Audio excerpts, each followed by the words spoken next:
I have got a huge XRP update. We're going to talk about the price and where XRP's gone over the last 30 days. I've got a couple clips here talking about Standard Charter, where the chart is. Brad Garlinghouse, of course, with that Fortune interview. That was a fantastic interview. I got a 2-minute clip I want to play for you. We're going to talk about Ripple and XRP in possibly Russia. We're going to talk about an XRP ETF.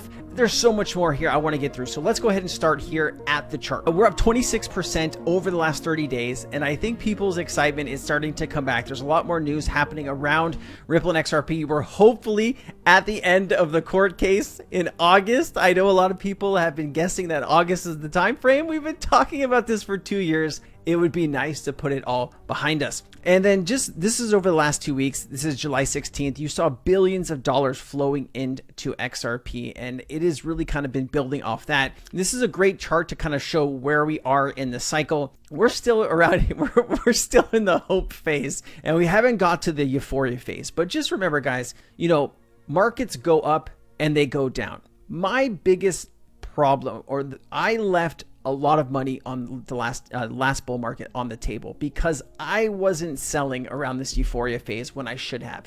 So I'm hopefully, if this is your first bull market, if you've never experienced anything like this is truly one of the most fun times to be in crypto, but you also want to have a plan going forward, and please do. Brad Garlinghouse was interviewed by Fortune, and it was one of the better interviews that I've seen. The guy actually asked Brad some really amazing questions. I did a whole video on this. If you want to go ahead, I'll try to link the video. I'll remind Cass to link the video, but check this out. I'm going to start by saying it's shocking to me as a kid who grew up in Kansas that somehow a technology like this has become a partisan issue. True. Why would we have a Republican versus Democrat dynamic around innovation? Like, we should want technology that reduces cost, improves efficiency. The fact that this became partisan, I think really the patient zero on that is Elizabeth Warren, who uses as a campaign talking point that all crypto is used for bad acts and et cetera, which is absolutely provably not. Remember, John Deaton is running against Elizabeth Warren. I'm definitely behind John Deaton regardless. Elizabeth Warren has been so bad for the industry. She needs to go. Not the case. But now you have, in a somewhat crazy way, a dynamic where the Republicans are pro-crypto and a bunch of Democrats are anti-crypto. I'll give credit to a Fortune reporter who's one of the first people I saw tweet out, this is JJR, Jeff John Roberts, tweeted out that Biden will gain 0 votes for being anti-crypto, and Trump will gain tens of thousands, I don't know what he said exactly, but many votes for being pro-crypto. I agree with that tweet. And it makes no sense to me. And there are leading Democrats who I think are trying to solve this and leading in. I was at a crypto roundtable in Washington, D.C., led by a California rep named Ro Khanna, Mark Cuban. It was about 25 people. Anita Dunn, in a personal capacity, who works directly for Joe Biden, was in the group, as was Mark Cuban, senator from New York, Gillibrand. So look, I think there's some leading Democrats recognizing that maybe got this wrong. I was sitting next to a different representative, I'll leave unnamed, who said that he was there largely to do a mea culpa. He's like, I got this wrong, and I had looked at this the wrong way. And I do think it's because people believe the bullshit. They have people espousing things that just are plainly not true, and they believe it. And they have to learn for themselves how crypto is really being used. There's a lot of very good actors in this space that are trying to follow the rules of the road, and we've been asking for 5 years, give us clear rules of the road. Yeah. And so I'm hopeful that eventually this will become a nonpartisan issue, but right now it is partisan, and I think the Republicans are playing chess where the Democrats are playing checkers. Right.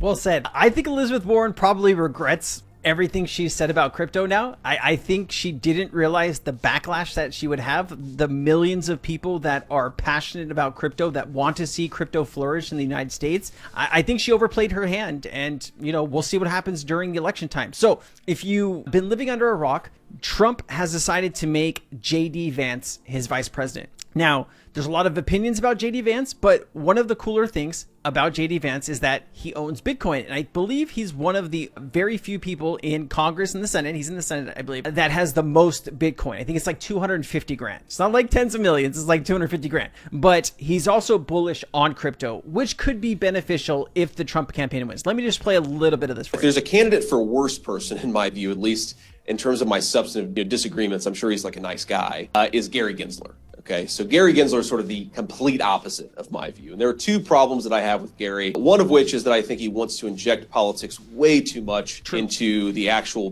business of securities in the United States of America. But in some ways, the more fundamental issue, or at least the most relevant issue for this particular conference is, the approach that Gary has taken to regulating blockchain and crypto seems to be almost the exact opposite of what it should be. And I'm oversimplifying a little bit, but the question the SEC seems to ask in regulating crypto is this a token with utility? And if it's a token with utility, then they seem to want to ban it. And if it's a token without utility, they don't seem to care. I almost think we should be the opposite here, right? I worry about financialization. I worry about, frankly, whether a lot of the crypto stuff is fundamentally fake.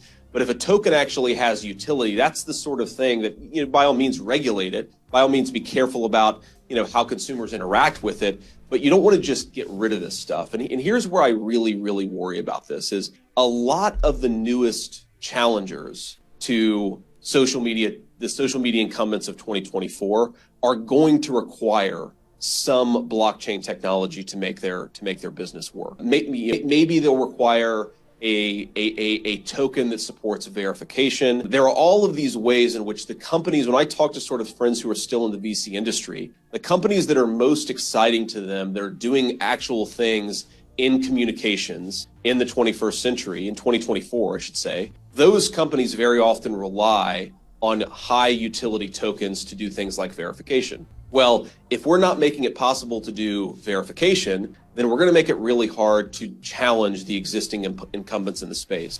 All right, and he seems to know, JD Vance seems to know what he's talking about when it comes to crypto. So if Trump gets in, he's going to get into the VP slot. Hopefully it's good for crypto. We'll have to see. Time will tell. Politicians will promise us everything and deliver nothing usually. That's how politicians work. So 21 Shares is launching an XRP ETF, and we're going to talk about ETPs and ETFs in just a second here, but check this out. Why would we not see maybe, because there's no futures needed there, why not see an XRP maybe go to market much faster? Do tell. So just given our position, Paul, we listed the world's first and have the world's largest Ripple ETP. Yeah. We're bullish on XRP as an asset. We've published a lot of research about it, and we've been comforted by a lot of the court decisions that have come up on it not being a security. I would say that it's absolutely part of our product vision. And the future of these traded products is ETFs. It really is the future of what people are looking to invest in. One of the companies that I did a breakdown on was Defi Technologies, a parent company of Valor. And I just want to give you an update of all the stuff that's been happening since I made that video. Defi Technologies subsidiary Valor Inc., the Hashgraph Association, THA, celebrates successful launch of the world's first Valor Hedera ETP at the Borossi Frankfurt Exchange closing bell ceremony. You love to see new tokens and values and products being added by this company. Anthony Popoliano is extremely bullish on this company. I do think that is one of his most widely bought stocks. Let me just go through this real quick. DeFi Technologies acquisition of leading OTC desk and digital asset liquidity provider Stillman Digital. It says DeFi Technologies signs LOI to acquire Stillman Digital and Stillman Digital Bermuda Limited. Looks like they're with over 15 billion in trading volume in 2021. So this is just adding toward the portfolio. DeFi Technology subsidiary Valor Inc. introduces world's first only yield-bearing Bitcoin ETP in collaboration with the Core Foundation to German investors in Frankfurt, offering exposure to Bitcoin with a 5.65 yield. DeFi Technologies provides monthly corporate updates. Subsidiary Valor reports assets under management of $512 million, and this is only growing. Imagine where this is going to be at the end of the bull market. This could be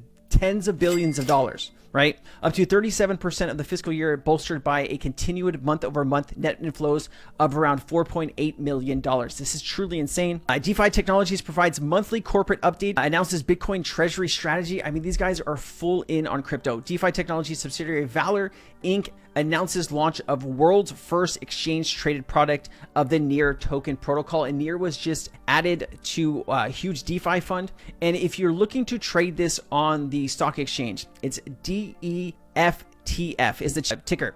And I actually started talking about this when it was under $1. And this thing peaked here at about $2.40. It's done a ton of accumulating right now. And I think this is due for a breakout here soon. So I'm going to be keeping my eyes closely on this and seeing where this takes us. Defi Technologies. I'll leave some information down in the description if you're really interested in taking a look at this. All right, Singapore, Ripple, and Standard Chartered Bank.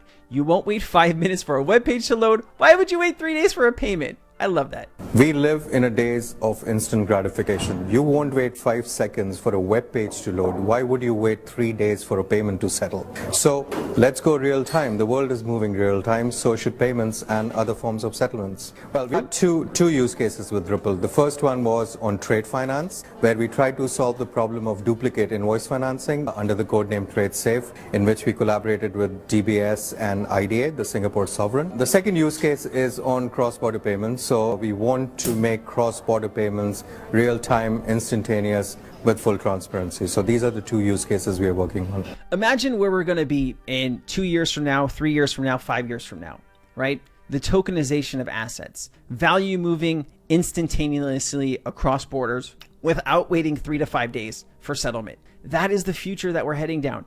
And I do think when it comes to like people like Gary Gensler, Elizabeth Warren, banks are really pushing their narrative, right? They want to slow all of this adoption down because at the end of the day, it hurts their bottom line. Banks like Chase, Wells Fargo, they make billions of dollars by having other banks use their banking rails to move value. And that's what they want to keep doing for as long as possible. And crypto comes in and it eats away at their business model a little bit. And I think they're worried about it, right? And that's why you see banks starting to adopt this. This was really kind of the gem of the video. So I love this channel, notfinancialadvice.crypto. And it says, does the King Bearable Guy poker riddle have a peg leg that does this tiny clue reveal a massive thematic solution of the riddles? Will it ultimately reveal where the BG comes from? Let me just play this for you. It's 2 minutes and 19 seconds. If you haven't seen this, it's really interesting because I know you've all seen these riddles, especially if you're in the XRP community, but check this out. Does the King in BG123's poker riddle have a peg leg? And does this tiny clue reveal a massive thematic solution to BG123? Will it ultimately reveal where the BG comes from? And if prominent Ripple people been hinting at this theme all along? We're about to dive deep. Now first, if you're just looking at the image, it's hard to notice anything unusual about the King's chair. And even when I tell you what to look for, it might still be difficult to see. So I want to start with all the other chairs first. And trust me, I know this stuff sounds crazy, but just hang in there, it's going to start making sense. You'll notice the chairs are virtually all the same shade of brown. The base of the chair, the legs, under the legs, all the same color. No effort to use a different shade of brown to emphasize shadows or depth whatsoever. And we can prove this by taking small screenshots of the chairs and putting them side by side. When you combine them, they make the same color, giving a hex color code of 9A693E. So why then is the leg of the King's chair so much different, with a hex color code of 85923, which starts with 589 backwards, by the way? And why does it appear to be coming out from the King's robe? I'll tell you why. So we would notice it's not the leg of a chair, but the peg leg of the King, a symbol for the iconic Long John Silver, the original pirate character with a peg leg and a parrot on his shoulder from the 1883 novel Treasure Island. The foundational pirate character the modern-day pirate caricature is based. First, in this excerpt of a Treasure Island summary video, you'll immediately notice themes of BG123 and the XRP Army. The fortress, the ship, the skull and crossbones flag, it's all there. Even the Spanish name of the ship, the Hispaniola. Does that explain why Perseverance was written in Spanish on BG's ship? Persevencia? And look at the flag again too. Is this the underlying reason the XRP Army flies the pirate flag on X? Maybe without even realizing it? And where was the first XRP conference held again? Oh yeah, that's right. That's pretty good. That's pretty good. Now to fully appreciate the symbolism in this movie, you'll need to read the book or watch one of these summary videos because I'm going to give you the quickest general overview possible to get to my main point. And it's a point that will explain what BG123 has been doing for us all along and where the BG comes from. All right, so you're going to have to join his, I'll try to leave a link down to this too. If you want to join his YouTube group, sorry, just totally forgot what it was. If you want to join his group, he'll give you the whole video. I'd imagine it's going to come out sooner or later. It's been a few weeks since I've seen this, but anyways, there's a totally wrap up of the video. I do think we are making progress. It does feel like we're going to get a settlement in the Ripple case sometime soon. We've said this. I'm a little bit more gray in the hair since I was last year, but we are close. And the real question is, what happens to XRP when all of the court case stuff is settled? When that's not holding us back, is it truly going to shine? I think that's what we're all sitting and waiting patiently. I'll see you next time.